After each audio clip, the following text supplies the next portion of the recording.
La parole à Salwa, Madame Hamrouni, pour nous parler de la liberté d'expression, une thématique d'une très grande actualité maintenant en Tunisie. حرية التعبير بين الضمين والنكران, heure et malheur de la liberté d'expression. À vous la parole. Merci Madame la Présidente. Peut-être un mot sur la traduction, c'est une traduction d'idées, donc c'est pas exactement heure et malheur. J'ai pas trouvé de traduction, mais l'idée c'est la même. En plus ça rime en arabe, donc je pense que c'est correct. Alors je vais commencer par une citation de la Cour européenne des droits de l'homme qui a commencé en 1976, mais qui a été constituée une jurisprudence constante. Après, elle a été citée et recitée plusieurs fois, qui dit que la liberté d'expression constitue l'un des fondements essentiels d'une société démocratique. Sous réserve du paragraphe 2 de l'article 10, elle vaut non seulement pour les informations ou idées accueillies avec faveur ou considérées comme inoffensives ou indifférentes, mais aussi pour celles qui heurtent, qui choquent ou inquiètent. Ainsi le veulent le pluralisme, la tolérance et l'esprit d'ouverture, sans lesquels il n'est pas de société démocratique. Je peux arrêter ma conférence ici. C'est ça. Sauf que ma conférence portera non pas sur tout ce paragraphe pratiquement, mais je vais insister sur cette sous-réserve du paragraphe 2 de l'article 10 parce que c'est là précisément où il y a problème. Rapidement, la liberté d'expression est généralement associée à la liberté d'opinion.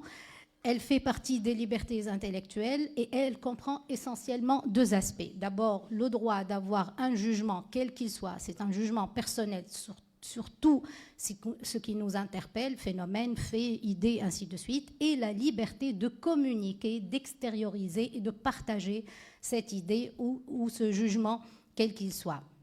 Donc, je retiens la définition donnée par le Pacte international relatif aux droits civils et politiques dans son article 19. Il s'agit de la liberté de rechercher, de recevoir et de répandre. Retenez un peu ces termes-là qu'on va retrouver qui seront interdits par le décret loi 54, c'est exactement la même chose. Donc la liberté de rechercher, de recevoir, de répandre des informations et des idées de toute espèce, sans considération de frontières, sous une forme orale, écrite, imprimée ou artistique, ou par tout autre moyen de son choix. Donc ça ouvre la voie à toutes les techniques de communication, de partage, ainsi de suite. Sur le plan constitutionnel, il n'y a plus rien à dire. C'est une liberté qui a été affirmée depuis la Constitution de 1959, après 2014. Et là, c'est juste que la Constitution, maintenant, elle a séparé le droit à l'information et la liberté d'expression, mais toutes les deux garanties, donc, ayant un rang constitutionnel. Au niveau du droit international, vous avez l'article 19, on a la déclaration, la Convention européenne des droits de l'homme dans son article 10. Donc, on a rapidement vu que c'est une liberté affirmée. J'ai pas fait le tour des constitutions aussi, dans les droits constitutionnels, mais contrairement à la liberté de penser qui est absolue, tout simplement parce qu'on peut penser ce qu'on veut, personne ne saura ce qu'on pense, en fait, comme la liberté de conviction aussi, ou de religion qui est absolue. La liberté d'expression peut trouver des limites qui sont justifiées par plusieurs considérations. Et ces considérations sont en rapport généralement avec les droits d'autrui, avec la sécurité, avec d'autres buts légitimes, ce qu'on appelle buts légitimes. Alors, la question est donc, vous l'avez deviné, c'est comment concilier la liberté d'expression avec d'autres exigences dans une société ou dans un régime démocratique. J'ai utilisé les deux expressions parce que dans certains textes, on parle mesures nécessaires dans une société démocratique. Dans notre Constitution, on parle de régime démocratique. Alors, l'étude des normes, qu'elles soient internes ou internationales, et de la jurisprudence, m'a permis de conclure ou de voir qu'il y a une grande variabilité dans la manière d'assurer cette conciliation. et donc de prévoir et de déterminer quelles sont réellement ces limites. Alors cette variabilité, c'est-à-dire un changement, il y a beaucoup d'aspects casuistiques pour ce qui est de la liberté d'expression. Les règles, les principes sont les mêmes, mais on va le voir, la mise en œuvre, surtout la mise en œuvre, que ce soit infraconstitutionnelle ou la mise en œuvre par le juge, connaît une grande variabilité, terme que j'ai choisi pour remplacer heure et malheur, qui est un peu familier, donc je préfère ce terme-là. Donc variabilité dans la détermination des limites nécessaires, variabilité dans la mise en œuvre des limites. D'abord, dans la détermination des limites nécessaires. Alors, les limites sont généralement justifiées, comme j'ai dit, par des buts légitimes qui changent suivant les droits internes entre eux et suivant le droit interne ou les droits internes et le droit international. Mais il y a un noyau dur qui est récurrent, qu'on trouve dans la plupart des textes, qui est composé des droits d'autrui, d'un côté, et aussi du souci sécuritaire et de la défense. Quand je mets le souci sécuritaire, donc toute formulation confondue, suivant les États, suivant les choix, et aussi le discours appelant à la haine et à la violence. Et la variabilité, donc, elle est non seulement, elle existe dans les droits internes, donc chaque système juridique prévoit ses propres limites, si j'ose dire, mais même au niveau international, les systèmes de protection internationale diffèrent un petit peu selon le degré aussi d'avancement des sociétés ou des organisations régionales en la matière. Premier point, la variabilité dans des limites dans les droits internes. Pour faire un peu de droit comparé, je me suis limitée dans la plupart des cas à quelques constitutions, mais dans certains autres cas, j'ai consulté certaines lois juste pour illustrer les propos. Alors, quelles sont les limites que certaines constitutions, par exemple, mettent elles-mêmes? Donc, c'est des limites constitutionnelles. Donc, c'est des limites qui sont prévues par la Constitution elle-même et non pas par le législateur. Par exemple, je prends l'exemple allemand. Une disposition qui dit « Quiconque abuse de la liberté d'expression, des opinions, notamment de la presse, de la liberté de la presse, pour combattre l'ordre constitutionnel, libéral et démocratique, est déchu de ses droits fondamentaux. » C'est une disposition constitutionnelle, claire et nette. Alors, claire et nette, vous le comprenez, tout l'enjeu, c'est combattre l'ordre constitutionnel, libéral et démocratique. Mais ça peut être beaucoup de choses, comme ça peut être très peu de choses. L'Espagne, même chose. Les limites sont liées au droit à l'honneur, à l'intimité, à sa propre image, à la protection de la jeunesse, de l'enfance. L'Italie, Tania, c'est lié aux bonnes mœurs. On s'en est débarrassé, nous, avec la nouvelle constitution. L'Indonésie, par exemple, j'ai essayé de sortir un peu du cadre européen, de la moralité, d'accord, de valeurs religieuses. Donc les limites peuvent être la moralité, les valeurs religieuses, la sécurité, l'ordre public dans une société, quand même on dit, dans une société démocratique. En France, vous savez que la Constitution française en elle-même ne comprend pas beaucoup de droits et libertés, mais c'est essentiellement la Déclaration française. Et l'article 11 de cette déclaration prévoit comme limite ou renvoi à l'abus de cette liberté dans des cas déterminés par la loi. Donc c'est un renvoi à la loi, et tant qu'il y a un renvoi à la loi, il y a la loi, mais il y a un juge constitutionnel derrière. Ça a donné par exemple la loi Guesso de 90 qui a pénalisé, donc c'est une loi française qui a pénalisé le fait de contester publiquement l'existence d'un ou de plusieurs crimes contre l'humanité tels qu'ils sont définis par l'article 6 du statut du tribunal militaire annexé à l'accord de Londres. Donc il renvoie à la définition donnée par le tribunal de Nuremberg, et donc par rapport à ce qui s'est passé, lors de la Deuxième Guerre mondiale. Donc on voit très bien de quoi il s'agit. Au point que c'est une loi qui a été applaudie par une partie de la doctrine, mais qui a déjà été critiquée par une partie de la doctrine. Là, par exemple, la question c'était: est-ce qu'on est en train d'instituer une vérité officielle, une vérité d'État, ce qui est le propre, selon cet auteur, le propre des dictatures? Est-ce qu'on ne peut pas dire qu'il n'y a pas eu un crime contre l'humanité ou disqualifier ce qui s'est passé autrement? J'arrive au droit tunisien. Alors, la constitution tunisienne de 22 a repris, en le changeant un petit peu, l'ancien article 49, donc la clause générale de limitation. Donc, c'est une clause générale, elle ne concerne pas que la liberté d'expression, mais évidemment, elle s'applique à cette liberté, puisque c'est le choix constitutionnel depuis 2014 qui a... Donc, c'est le même en 22.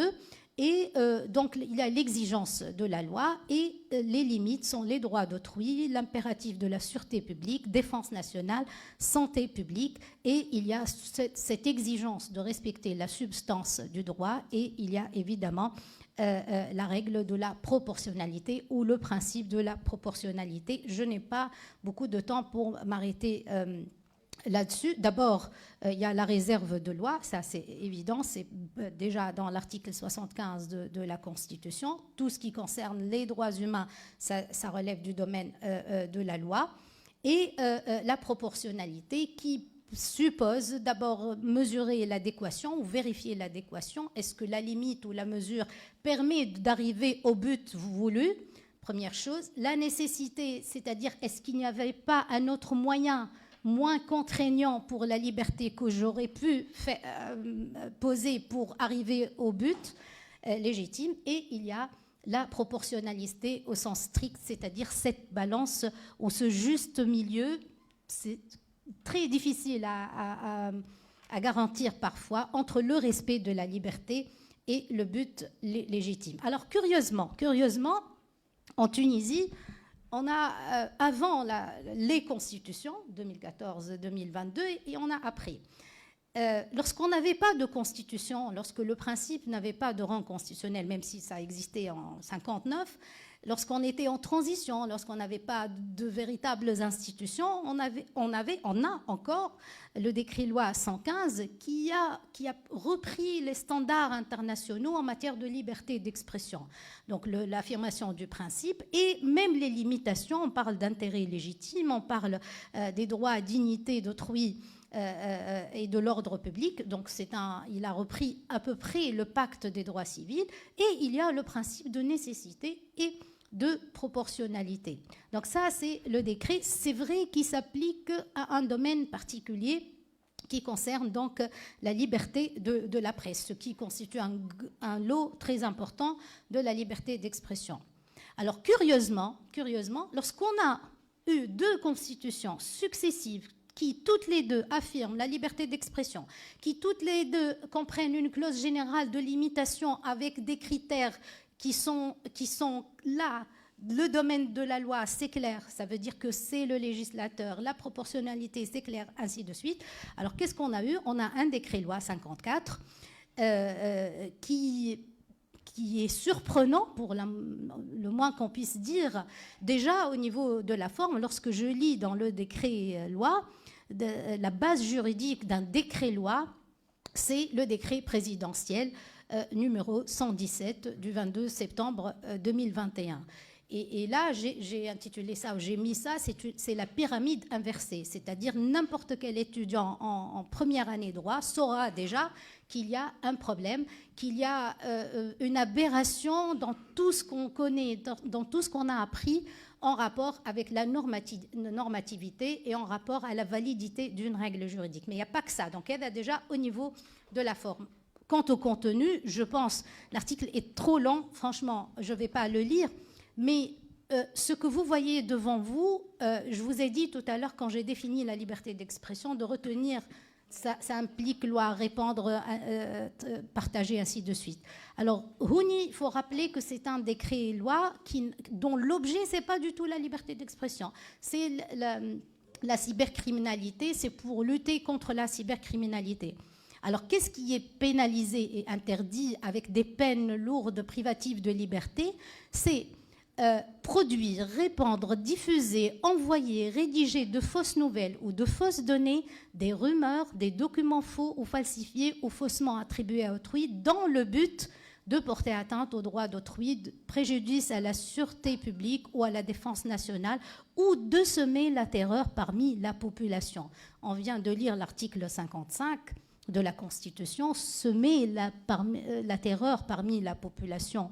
ce n'est pas dans la liste des limites de l'article 55. Et puis, vous le devinez, chacune de ces catégories est susceptible d'une interprétation qui va dans un sens comme dans un autre, sans parler du fait que c'est le juge ici qui peut faire un effort là-dessus, mais quand on dit je ne rentre pas dans la discussion quel juge aujourd'hui, est-ce que nous avons de véritables garanties juridictionnelles ou pas, en tout cas, si on avait une cour constitutionnelle monnaie, moi je pense, bon, c'est un décret-loi, donc c'est encore plus compliqué, mais si c'était une loi, une cour constitutionnelle qui se respecte aurait dû invalider ceci, rien que pour un principe qui est la légalité des délits et des peines, des délits.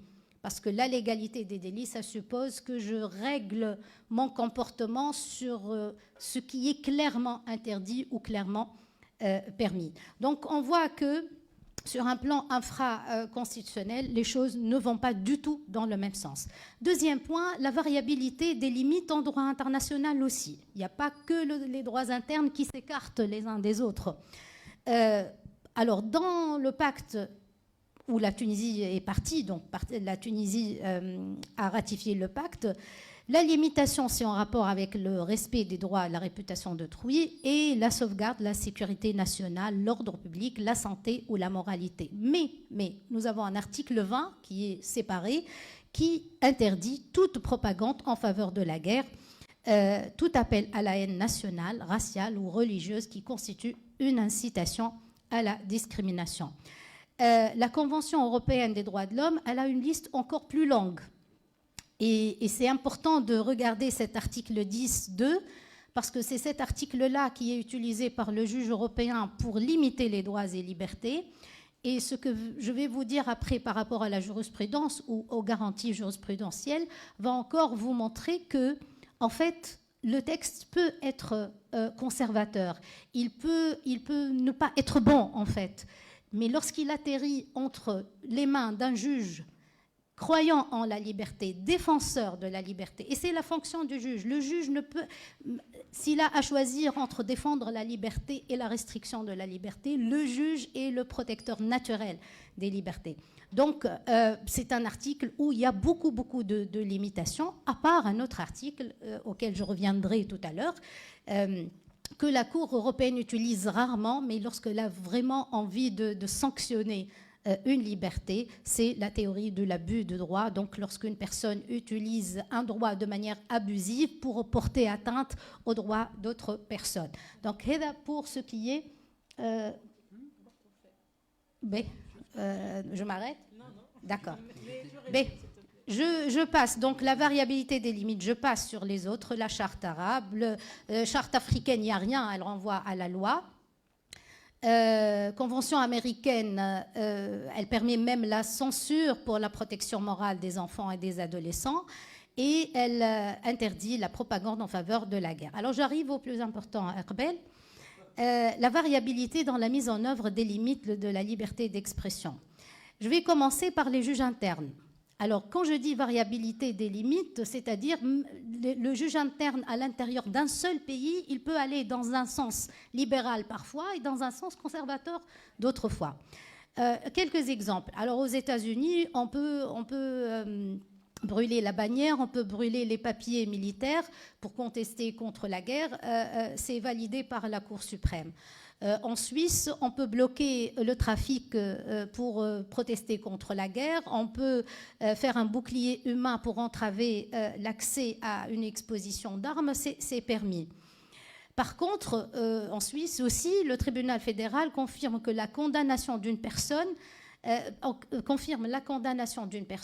pour avoir publié des articles de propagande raciste et d'atteinte à la mémoire du génocide. Retenez ce terme, parce qu'il va revenir dans tous les cas de sanctions, de limitations de liberté, tournent autour de cela. Même chose en Belgique, on sort de la Suisse, on va en Belgique, kiff. La Cour constitutionnelle belge a jugé que la répression pénale des propos révisionnistes, pas négationnistes, révisionnistes, ne contrevenait pas à la liberté d'expression. Pourquoi? Parce que pour la Cour belge, il s'agit des principes d'atteinte à ce que la Cour considère comme les principes de base de la société démocratique. En France, nous avons une décision du Conseil constitutionnel qui date de 2020 et il s'agit de la loi qui a été évoquée d'ailleurs lorsqu'on a commencé à discuter de 54 chez nous. On s'est rappelé de cette loi parce que cette loi permet de lutter contre les contenus haineux sur Internet et permettait à l'autorité administrative donc de demander aux hébergeurs de retirer certains contenus à caractère terroriste ou pédopornographique, et elle est même allée jusqu'à permettre à obliger les fournisseurs d'accès en cas lorsqu'on signale ceci et les fournisseurs et les hébergeurs n'agissent pas, les fournisseurs d'accès ferment les sites. En fait, cette loi a été partiellement invalidée par le Conseil constitutionnel et il a reconnu que la diffusion d'images pornographiques représentant des mineurs et la provocation à des actes de terrorisme ou d'apologie constituent des abus de la liberté et des atteintes à l'ordre public. Il comprend donc le souci du législateur, mais il estime que le caractère illicite doit être manifeste, c'est-à-dire qu'il n'y a pas un pouvoir d'appréciation de l'administration, il dit toujours sous le contrôle. Donc c'est une position aussi intermédiaire entre les deux. L'affaire Garodi en France, la fameuse affaire Garodi qui a atterri après à la Cour européenne des droits de l'homme, donc Roger Garodi qui était sanctionné par la Cour de cassation, donc même qui a validé la sanction, condamné pour négationnisme pour un ouvrage qu'il a écrit, qu'il a appelé « Mythe fondateur de la politique israélienne ». L'affaire Dieudonné, dans la même démarche en 2014, validation des sanctions administratives contre des propos pénalement répréhensibles et de nature à mettre en cause la cohésion nationale. Vous imaginez, si un juge dirait ça chez nous demain, la cohésion nationale, on va dire qu'est-ce qu'il entend par cohésion ça nous met mal à l'aise tout ça parce que ça affaiblit le modèle. On parlait de modèle le matin qu'on présentait comme un bon modèle en matière de droits et libertés. Alors, dernièrement, après le 7 octobre, il y a eu l'interdiction des manifestations pro-palestiniennes et il y a eu l'instruction du ministre de l'Intérieur qui a interdit toutes ces manifestations. Et alors l'affaire a atterri devant le Conseil d'État à la fin. Il y a eu tout un long processus. Et le Conseil d'État rappelle la liberté de manifester et la liberté d'expression, que ce sont des libertés fondamentales, mais il rappelle sa conciliation avec la question de l'ordre public. Alors, le Conseil a rejeté, la requête a rejeté, mais le texte du ministre de l'Intérieur de l'interdiction a été clarifié. Ça veut dire, je résume parce que j'ai mis des extraits trop longs, je n'ai pas le temps de les lire. En fait, le Conseil d'État disait tout simplement que ça revient au préfet de juger. Chaque préfet va juger selon les circonstances, les moyens matériels qu'il a, le potentiel de porter atteinte à l'ordre public dans chaque préfecture. Il peut, j'ai vu, oui, il peut interdire ou il peut autoriser.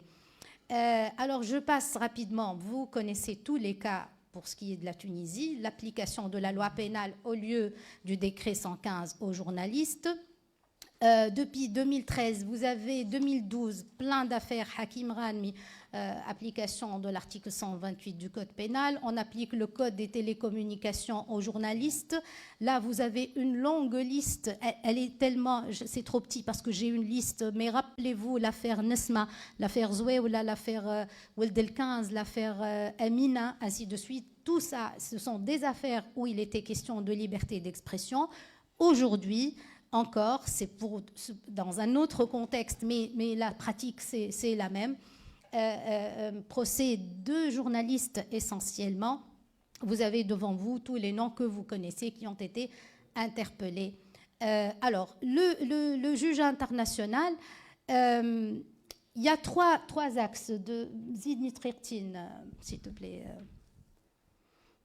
Premier, c'est le débat public. C'est la participation au débat public, ce que la Cour européenne appelle chien de garde public. C'est-à-dire, lorsqu'il y a un débat public ou d'intérêt public, la Cour, elle est plus protectrice de la liberté d'expression. Elle nous dit que dans une société démocratique fondée sur la prééminence du droit, les idées politiques qui contestent l'ordre établi et dont la réalisation est défendue par des moyens pacifiques doivent se voir offrir une possibilité de s'exprimer. Par exemple, la Cour a garanti la liberté d'expression, notamment pour les journalistes, parce qu'elle considère que les journalistes ont un rôle dans la formation de l'opinion publique et donc les journalistes doivent avoir plus de liberté. En même temps, la Cour, elle a rétréci la protection des droits d'autrui, par exemple, pour les hommes politiques et les femmes politiques. Pourquoi ? Parce qu'elle considère que de par leur fonction, ces hommes et ces femmes politiques doivent être plus tolérants. Par exemple, ici, le journaliste a traité le chancelier fédéral comme étant immoral et dépourvu de dignité. Eh bien, la Cour, elle a dit qu'il n'y a pas un besoin, la sanction n'était pas nécessaire dans une société démocratique. Alors, elle le dit clairement, elle distingue la Cour, et j'insiste sur ça parce que c'est très important et ça s'applique, donc ce raisonnement peut s'appliquer même chez nous. La liberté de la presse fournit à l'opinion publique l'un des meilleurs moyens de connaître et de juger les idées, attitudes des dirigeants. Plus généralement, le libre jeu du débat politique se trouve au cœur même de la notion de société démocratique qui domine la Convention tout entière. Partant, les limites de la critique admissible sont plus larges à l'égard d'un homme politique visé en cette qualité que d'un simple particulier. À la différence du second, donc du particulier, le premier, l'homme politique, s'expose inévitablement et consciemment à un contrôle attentif de ses faits et gestes, tant par les journalistes que par la masse des citoyens. Il doit par conséquent montrer une plus grande tolérance. Tous les cas que je viens de citer les requêtes ont été faites par des ministres chez nous contre les journalistes. Alors, il y a plusieurs autres affaires, je n'ai plus le temps de les voir. Vraiment beaucoup d'affirmations que la liberté journalistique comprend le recours possible à une certaine dose d'exagération, voire même de provocation. Donc c'est très libéral. Autre chose, c'est une protection que la Cour a étendue à d'autres catégories ayant un rôle proche du journaliste, les chercheurs universitaires, auteurs d'ouvrages, et ce qu'on appelle aujourd'hui les blogueurs et utilisateurs populaires des médias. L'affaire la plus connue pour les questions politiques, c'est l'affaire ayant contre France concernant le Français qui a traité le chef de l'État en le disant « tire-toi pauvre con ». Donc il n'a pas été privé de liberté, hein, donc c'est une sanction financière. Avec cela, la Cour, et ça c'est très intéressant, elle dit que sanctionner pénalement des comportements comme celui qu'a eu le requérant en l'espèce est susceptible d'avoir un effet dissuasif sur les interventions satiriques concernant des sujets de société, ainsi de suite. C'est-à-dire, donc, ça va empêcher les gens de se prononcer par eux-mêmes. Alors, est-ce que cette liberté n'a pas de limite ? Si, elle a une limite. Même les journalistes qu'on veut protéger, il y a une limite. Par exemple, la publication d'un document diplomatique classé confidentiel a été sanctionnée. Le fait de s'attarder ou de s'attaquer à la vie privée de la collaboratrice d'un homme politique, la Cour nous dit non, il n'y a pas d'intérêt public d'un côté, et il aurait pu s'exprimer autrement sans évoquer la vie privée de cette personne. Dernier exemple de cela, c'est l'affaire Lyndon contre France. En fait, en l'occurrence, il s'agit aussi d'un journaliste qui a écrit, qui a traité Jean-Marie Le Pen de sanguinaire, ainsi de suite. Et la Cour, qu'est-ce qu'elle dit ? Elle dit, d'abord, c'est vrai que les hommes politiques doivent supporter la critique, ils doivent être ouverts, et que lui-même, Le Pen lui-même a été sanctionné pour des propos racistes, ainsi de suite.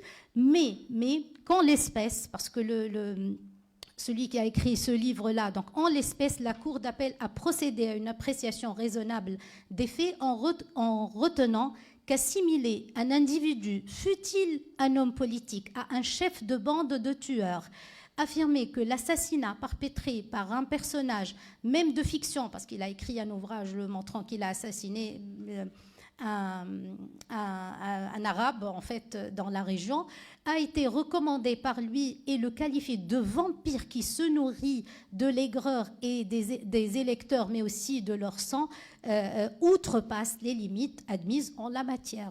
Donc, parfois, on se perd un peu. On peut insulter ici et là. Les hommes politiques, parfois, c'est très ouvert. Parfois, dire dans un roman ou le traiter dans un roman de cette manière, ça ne me choque pas, personnellement. Bon, donc là, on revient au débat sur la perception.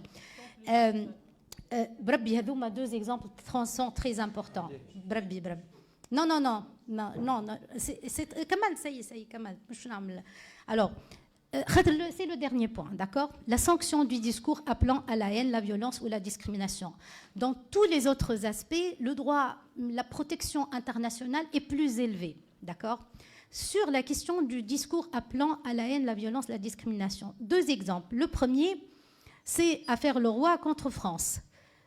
Monsieur Leroy a fait une caricature ou un dessin symbolisant les deux tours jumelles au lendemain du 11 septembre. En écrivant, nous en avons tous rêvé, le Hamas l'a fait. C'était après le 11 septembre. D'accord ? Alors, qu'est-ce qu'elle dit, la Cour, ici ? Elle dit que, certes, cette provocation relevait de la satire, parce qu'elle a toujours défendu, dont la Cour a dit qu'il s'agissait d'une forme d'expression artistique et de commentaire social qui, par ses caractéristiques intrinsèques d'exagération et de distorsion de la réalité, vise naturellement à provoquer et à susciter l'agitation.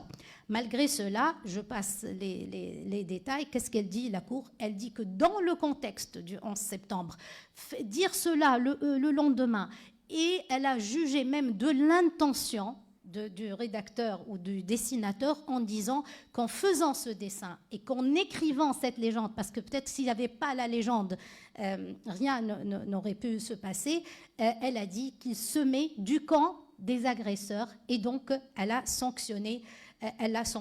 Dernier cas, et je me tais. Alors, dernier cas, parce qu'il est récent, 2021, contre la France aussi. Alors, parce que ça doit nous parler. J'ai pas le temps de développer tout ça, mais la Cour confirme la condamnation du requérant, car ayant offert à son jeune neveu, qui a 3 ans, d'accord, le neveu, il a 3 ans, il est né le 11 septembre, un t-shirt portant des inscriptions « Je suis une bombe » et par ailleurs, Jihad, né le 11 septembre. Le neveu, il s'appelle Jihad, il est né le 11 septembre. Et je suis une bombe, on dit, vous savez très bien comment on dit je suis une bombe. D'accord ? Oui, je ne sais pas, peut-être que c'est une... Ah, son neveu, d'accord. Ouais, on peut être une bombe aussi. Bon, bref, la Cour a mis du temps d'ailleurs à expliquer, à commenter l'expression, mais elle a dit non, que ce sont des propos, des inscriptions litigieuses ne sauraient être considérées comme relevant d'un quelconque débat d'intérêt général au regard des attentats du 11 septembre ou d'autres sujets. Et donc, qu'est-ce qu'elle a reconnu ? Que la marge d'appréciation des États est plus large, et donc elle a confirmé la sanction. Je m'arrête là, parce que l'affaire Garodi, j'en ai parlé tout à l'heure. Donc, c'est pour dire à la fin, quoi, c'est que la liberté d'expression, quel que soit le libéralisme du modèle interne ou international, il y a des limites. Vous l'avez compris, tout l'enjeu, c'est où mettre le curseur. Mais je pense qu'avec ce qui se passe maintenant, même dans les démocraties les plus anciennes, de limitation de liberté d'expression, Ce qu'on craint, c'est que même le modèle qui était nécessaire, qui était important pour les pays en transition, qui aide les pays en transition à aller vers plus de démocratie, si ce modèle-là est faillible ou il part de toujours, qu'on le dise clairement, de politique, de poids, de mesure, où les lignes rouges ne sont pas les mêmes pour tout le monde. Donc je pense que la liberté d'expression aura plus de malheur que d'heure, j'allais dire. Voilà, je m'arrête là. Merci beaucoup.